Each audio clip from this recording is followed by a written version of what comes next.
Yeah, so I been in the property investment game for quite a few years, 10 plus, I guess, and learned many things in the easy way, the smart way.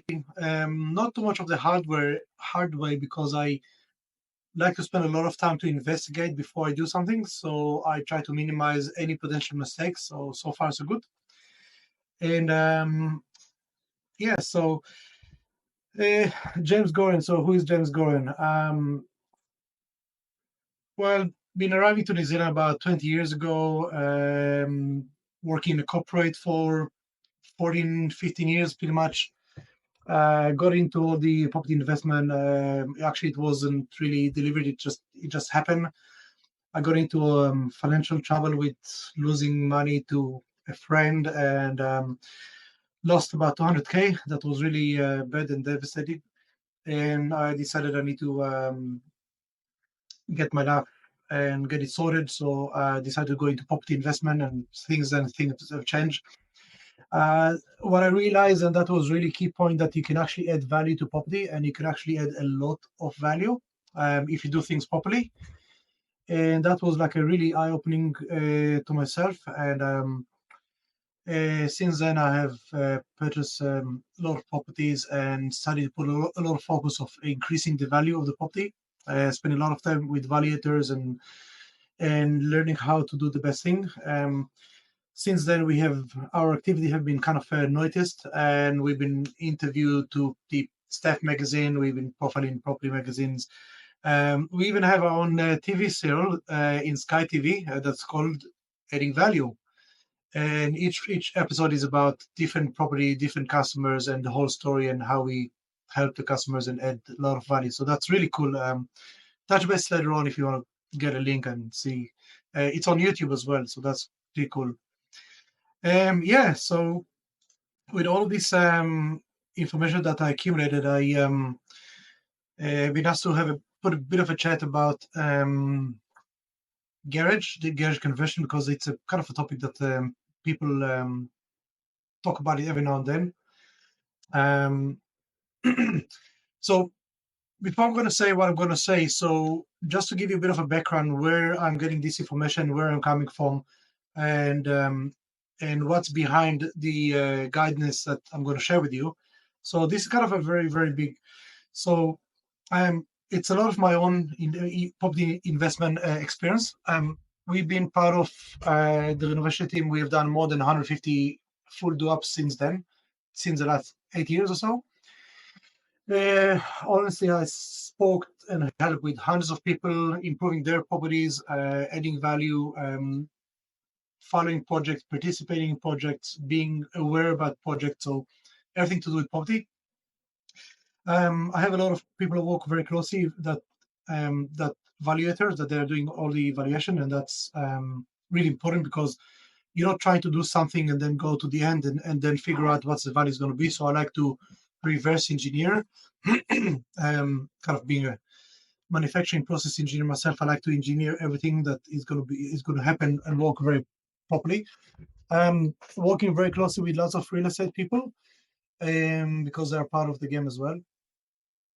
And yeah, my favorite thing is definitely adding value and adding bedrooms and doing conversion. Um, sorry, a bit of a declaration, need to go through it. So everything I'm going to do and share is from my own experience. It's things that I've done and information that I've accumulated. It's definitely not a particular for your case, your situation, your house, your property, your location, your type of title. It's a case by case scenario. What I'm going to say and mention, it could work for one property and it probably cannot work for another property. So again, each one of your properties, it's you need to get an architect or a draftsman, and you really need to figure out what's going to work for you. But so I'm going to cover things on a high level, but that definitely gives you a bit of a overlook. So converting garage into, now there's quite a few different definition, and it's getting a bit of a tricky one. So when you convert a garage, you can convert it to all kind of different area. And with today's time, with working from home and needing more space and to utilize your home in a better way, it's kind of I notice that it's become more important than ever, because people don't go to the work, they're working from home. Sometimes, like myself, I'm sitting here in my man cave. That's it. And while the kids and wife, everybody's at home there, so I have my quiet. I can do my work. I can focus. I can do phone calls. I don't have people bouncing around my head, and I can be more focused and productive. Same thing what people want to do with their garage or sleep out or any of those things. So the garage could be converted to like any different type of room. So it could be like an extra bedroom. It could be a playroom. It could be like a second living room. Some people want to make it gymnastic, art. Sometimes just like a guest room. And some people take it to the next level and make it into like a self-contained apartment. Of course, that each one of those things require it's a different legal definition from council point of view. You can't just take something and call it something. It needs to comply through a certain name, uh, insulation, and all of those bits and pieces. So and we'll go through it soon. But this is in general why and what people want to convert the garage to. So before everybody is getting really excited from this subject and everybody jump in and want to convert the garage and it's going to be a phone call, it's like, oh, can we do this? Can we do that? So a few things that need to consider when you convert or try to convert the type of usage of the garage. Now, bear in mind, the garage has been designed for a car, and we're trying to do something that is not have been designed to. So when you change the use of the area, it could be from a garage that is not an habitable space, and you want to convert it into what's called a habitable space. Now, depend what you're trying to do with this area. That will require different activities that you need to take. Some of them require consent, some of them might not require consent, but every case need to be checked. If you're going to convert the garage, you also need to think about the car. So we don't have a garage. Where are we going to put the car?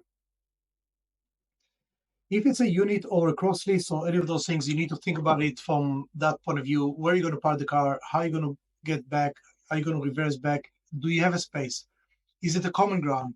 So those things need to be thought as well, because you're actually losing space to convert to another space.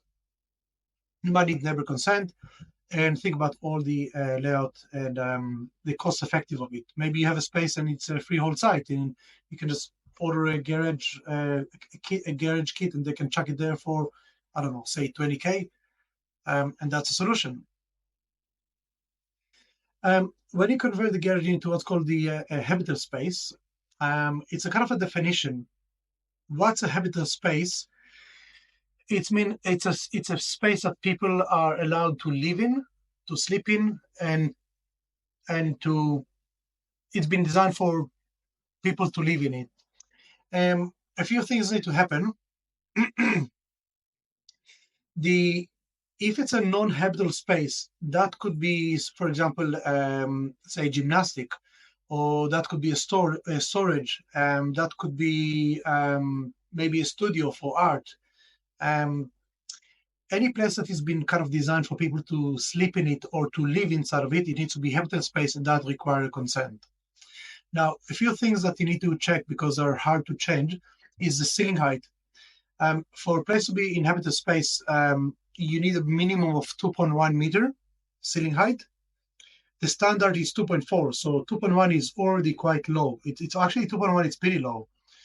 2.2 is okay-ish. 2.4, it's what's comfortable and everybody feels that it's just okay.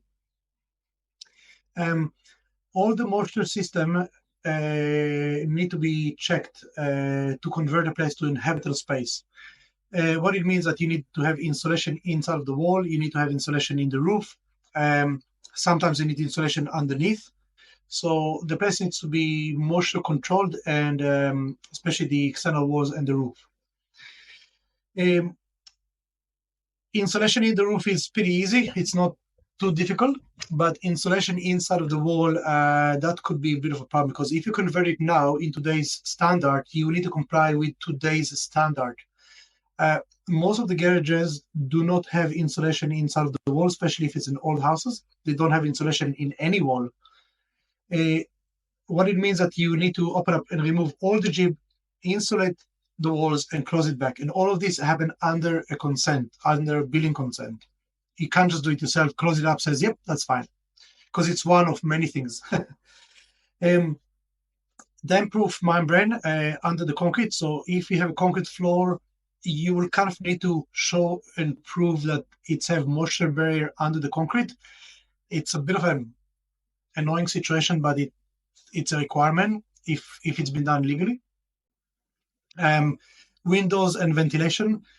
They'll need to calculate the amount of air and windows and ventilation that goes into the property. You can't just close off everything and say it's a room. It needs to be a certain ratio between natural light, natural ventilation, and the size of the room. Fire rating and escape. So that's something that they will also, draftsmen will be looking at as how to comply it. So it needs to be okay from fire rating and escape and in and out and that kind of thing. You will need to have internal, if you want it to be as part of the house, and you need to have like internal access, so you can actually walk in and out, and by the time you finish it feels just like it's just another room. If you don't have any wall and you don't put any door and need to go outside of the house, around and in, it's not going to be considered as another like an extension of the house. It will be probably considered as a sleep out under your evaluation. It doesn't have the same value as if it's connected to the house, because if it's connected, it's become part of the hallway. It's very easy in and out. It's definitely have a better value, and it's great. General, the height of the garage, if it's timber or concrete, it needs to be having a certain minimum height that they will also check and require. So if you have a concrete and the driveway and both of them are on the same level, you actually need to have a minimum of 100 mil step up, so it needs to be higher by 100 mil. So water will not just go in and slide into the garage. Alternatively, is to have a whole channels in the concrete to open it up and collect the water and take it around and into the back somewhere. Those things need to be checked. So I'm not about the solution at the moment, but I'm talking about things for you guys to be aware of. So when you take a snapshot of those things and you walk around the property before you call any architect and decide to spend money, just have a quick look and see, does those things happening. If your ceiling is 1.8, forget about it. It's not going to work. If the garage is almost like under the ground, so just check those things. When you comply and you go and do a building consent, they will also check where you're going to put the car, how you're going to reverse the car. Do you have the enough turning points to go in and out? Those things will need to be checked and they need to comply. And you need to comply with today's regulation, not the regulation in the 70s when the house has been built. Yeah, sorry to bring the bad news, but those are practical and it is possible. If you try to convert the garage into occupied space, let's put it this way, internet access. The this is like a space that you can actually use it as a studio, for example, or maybe utility or storage. Still, you need to check that ceiling is 2.1. 2.1. There'll be a requirement for insulation. You also need to check about flooding and moisture, and need to check that you can actually replace the garage door. You can also change to a sliding door, internal access and all that. One thing that is kind of classic that people are doing as a quick conversion that it's exempt and you don't need to get a building consent is is changing the sliding door into a range slider. If you keep the same size, same frame, same everything, and you just change it into a sliding door, a range slider, to the best of my knowledge, this is exempt, and you do not need a building consent to change one to one if it's in the same cut, same space. It doesn't mean if you put a sliding door, aluminum sliding door does become a room, but at least you got rid of the garage door and you have a door, and at least you have more of a nicer space. Yeah, if it makes any sense.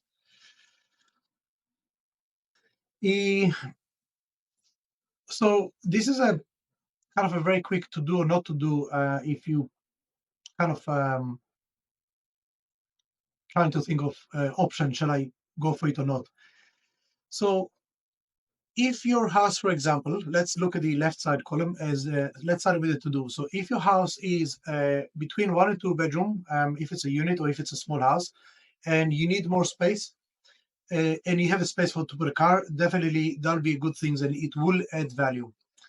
If you have another space to park the car, so you definitely need to check that one. I keep repeating it because many people are ignoring that you need to park the car somewhere. If the garage is on a separate level, for example, if it's the same level as the house and you can connect them and it's have internal access, then definitely go for it because it's going to help a lot. Now, this is the condition that you will go ahead and do it. Not to do. So I would not recommend doing this if you already have, say, 4 bedroom and you're trying to connect the garage and to make it into another 1 or 2 rooms. So you're going to have, say, 5 or 6 bedroom. It's not necessarily going to increase the value, and I don't think that is actually necessary. Maybe if you really need the space to have a bit of a factory working from home, okay, just use the garage as it is. But if you increasing more rooms, that become a bigger house, and that bigger house needs bigger kitchen, more bathrooms, more living space, and definitely more car parks. If you don't have internal access to the garage, again, I would say just don't go for it because you won't have access. You need to go around. It's not lean. If there's a different level of the level, so sometimes the garage is on different level than the house, and you have like a half a meter gap between them, or a meter. I don't like converting them because then you have a few stairs going down and in and out. It's possible, but the flow is not going to be amazing. So just kind of think about it, because you really don't want to have a bad flow. For you to do a good conversion is that nobody should know and feel that it's been converted. So do it in a nice way that it looks and feels natural, and that's a great thing. If the garage is under the property, and quite a few of those blocks of units or whatever, the garage is underneath the house, that's really much more complicated because you need to cut the floor, you need to build a whole stairway. It takes a lot of space from the garage, it takes a lot of space from the upstairs. All the upstairs need to be converted. So it's possible on an expensive property, okay, on a cheap rental that you don't have the budget for that and you don't want to reorganize the whole lot, and you really need to get a consent because you need to cut the joists, the truss, the floor. It's a big change, so not ideal. Yeah, hope it kind of put some sense. Okay, from value and rent on habitable space. This is kind of an estimation that I ran by some valuators from property managers, and this is kind of a rough feeling and idea what it's going to give you.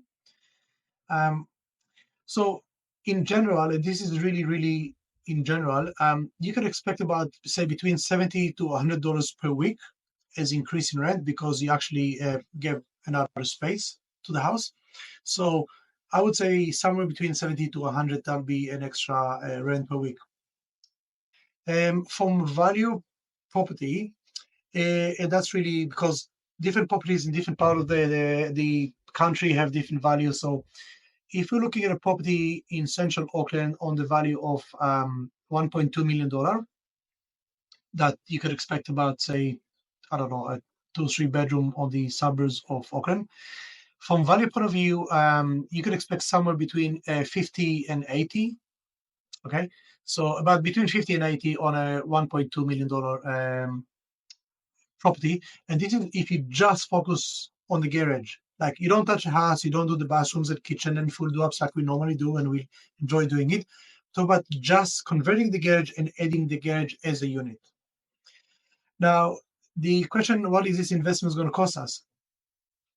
That one is really not straightforward answer, but doing it properly and getting it into a habitable space and doing it with the council and how it should be, I would say it starts from about $30,000 starting from. Bear in mind, it's going to be lots of expenses. It's not just changing the run slider and off you go and putting another light. No, it's not. It's building consent, it's council inspection, it's fees you pay the councils. All the walls, all the linings need to be pulled off, insulation put back, insulation in the roof, putting another window, all kind of things that needs to be done. So it's starting from about 30K. So, and it could go anywhere to 40, 50, 60, 70, really depend on the situation.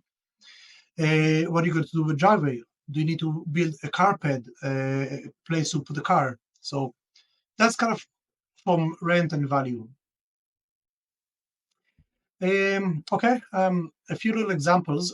Talking is great, but let's have a quick example and see just some places and see how it looks and feels. So this is a classic property, not a big one, and the garage, as you can see, this garage is actually under the property. So based on what we discussed so far, if the question is, oh, shall we convert this garage into another room? I would pretty much say the answer is no, to my view, because the garage is not connected to the property. It's under the property. Yes, you can maybe, I don't know, put a table there and do whatever, up to you. But if you want to convert it, I don't think it's going to be a great conversion because you really need to, it's not connected to the property. So you need to get down the stairs, through the rain, into the garage. It's almost like getting like one of those containers, sleep out and just chuck it at the backyard. So if you do have a space, and this is, let's say if it's a house and you have rights on the land, it might be cheaper for you to buy one of those modulars 10 square meter house container, and they will just crane it, chuck it on the backyard, 15K, off you go, and that's it. So something to think about. So here's another example, another house, another property. So those are real properties. In these particular properties, as we can see, the garage, the house, it's all on the same level. There's a door that connects between them, so that's really good. I think that converting that one could work quite well, because you can convert that one, leave the door as it is, maybe put another wall between that is going to cut the garage into two parts. So the lower parts toward the roller doors are going to be a door, entry, wardrobes, and all of that. The roller door is going to be changed to a sliding door. You still have a parking space in front of the garage. That's going to be a new bedroom. The laundry will stay where it is, and that's all good. And everything needs to be same flooring, same thing, so it feels and looks the same. So this one, it's definitely a practical one to do. So here's another example that kind of so you have it's a kind of a multi-level house. So you have the ground level, and then you have a first floor. You have a kind of like an office, looks like on top of the garage, and the garage is underneath it. It's a bit of a little bit of a weird setup. As we can see, this property already have an office, storage, bedroom, and a bedroom. So it's almost like 4-bedroom house. And it only have one garage, one car park. So converting that one, I probably won't go for that one, because it's already slightly awkward with this office and storage. Maybe focus on the office and storage to convert them into bedrooms. changing the definition and check if it's comply. I would leave the garage as is because you need a garage on a 4-bedroom house. People have different expectation. Okay, this is another example. You have the ground level with all the kitchen, lawn, living room, 1 bedroom, bathroom, another bedroom. And the second floor, there are only 3 bedrooms. So I definitely wouldn't try to convert this garage because it's a big house. People want space, luxury. They need a place for the cars. There's already 5 bedrooms. It's like way too much. So I would say, nah, just leave it. I wouldn't convert that one. Another example. So this is a unit complex. As you can see, the in a red mark, that's the unit. There's a car space underneath. It's also joined with the car on the right-hand side that belongs to another neighbor. Try to convert that one. It's definitely not going to work well. You won't have a space for the car. You will need to build a wall between you and the neighbor that the neighbor is not going to be happy about it. It's going to interfere with opening the doors of both cars because now you have a wall. It's going to hit it. If you don't have a wall, there's more space to open the doors. So I would not convert that. Right. So that's kind of very, very quick walk around garages and conversion. Saying that people doing whatever they want to do. We have seen enough people that removing the range ladder, removing the garage, putting a range ladder, chucking a carpet, and calling it a bedroom. You can do whatever you want. So where's the problem? The problem is that lately, with all the healthy homes and all the regulations, and tenants become too smart, is that you could get caught on it. It's same as you renting your garage in the middle of nowhere to another family. Everything is working, and yes, I know that many people are doing it until they're getting caught because of something. An interesting story I heard from an investor is that he had a house with a big garage and a garage with a bathrooms and all the rest of it that's been done there many years ago. Probably doesn't have a permit, and he used to rent them together. So you have the house and the garage. So lucky he's getting double income. The cash flow is really good. And then one day the neighbors that are living in the garage that's been converted, they call the council and says, "Where's our wheelie bin? We seem to have only one wheelie bin on this property. Can you guys send us another bin?" And then the council came and says, "Really? But there's only one address. There's only one property, and you already have a wheelie bin. So why do you need two wheelie bins?" And they said, "I don't know. We living here in the sleep out." And that triggers the whole chain of effect. And council calling the owner is like, "What's going on there? It's illegal place. You need to vacate them. Here's a fine." So weird things coming from weird places. So it's everything is working until you get caught.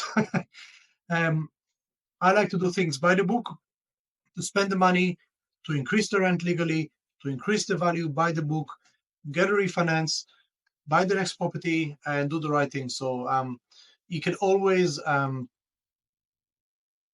get caught somehow. And all the tenants could complain. There used to be enough court cases that they says, "Oh, this place we're living in doesn't have CCC, code of compliance," and there was a whole big drama. So just know the whole picture and you do your own thinking and what's work for you. Good. I have a few little treats for you guys for listening to this little webinar today. So we have an article. So first of all, we have our Facebook page that we like to share and share information with everyone, and sharing is caring. I'm putting lots of case studies, photos before and after, jobs that we're doing, how does it affect the value. There's lots of good materials for people to see and learn from. So that's the address. If you go there and you put a little like there, if you enjoy the contents, I'll give you a free phone call, and just we can have a consult over the phone. That will be all complimentary, and not a problem. We also have an article from Journal Magazine, and it's called "How to Add 100K to Your Property Value." If you want to flick me an email, sorry, I just put the email address here. I will flick you a copy of the magazine. I'll send you a PDF for that, and you can enjoy it. And also, the other thing is, I will reply the email and also put a link to the TV serial that we have. And there's really, really outstanding, mind-blowing case studies with crazy numbers that we have done to a few of our tenants. Like we took on properties. Some of them we did like an easy conversion, some of them like crazy conversion. The numbers are insane. So people have done really, really well. We spent a good time and thinking and did it properly. And because it's been so mind-blowing, that's how we got to been asked from Sky TV guys to do a TV serial about it, and how can we increase the value of the property by 30%, just like that. So it's all there in the TV episode. I won't talk much about it. Yeah, so if you enjoy, like our page, send me an email, send you the copy and link to the TV so you guys can enjoy that. So pretty much that's myself. We specialize in property investment, renovation. We always give priority to our colleagues from APIA. We enjoy helping each other. APIA is all about helping each other. Sharing is caring, enjoying, sharing knowledge. This is the only way that we all can succeed, work well. Sarina doing a lot of great effort to keep all of us together and keep the whole system running and keep the motivation up, and everything's very nice and organized. Great events. So again, it's all about sharing, caring. If you have your properties and you need any one of our help, so we are very kind of well known for our fixed price and fixed duration. Again, we don't go on charge. We don't go on charge up and this and that. We go there. We estimate the work. We put a price estimation. If the customer is happy, we're putting a very detailed quote. We well known for going for a fixed price and a fixed duration. We are very good on our system, and we especially focus on the value of the property and how you can make more money and more value to your property. So this is the point of difference of what we do, because I'm not doing it as a builder. I'm a property investor, and I specialize in value. So that's kind of the different angle. There's heaps of builders, and everybody can smash down a wall or put a toilet, but it's different. This is our Facebook page. This is my contact. Use your phone, take a screenshot. I will also put my detail here. More than happy to help and give a bit of a guide and direction.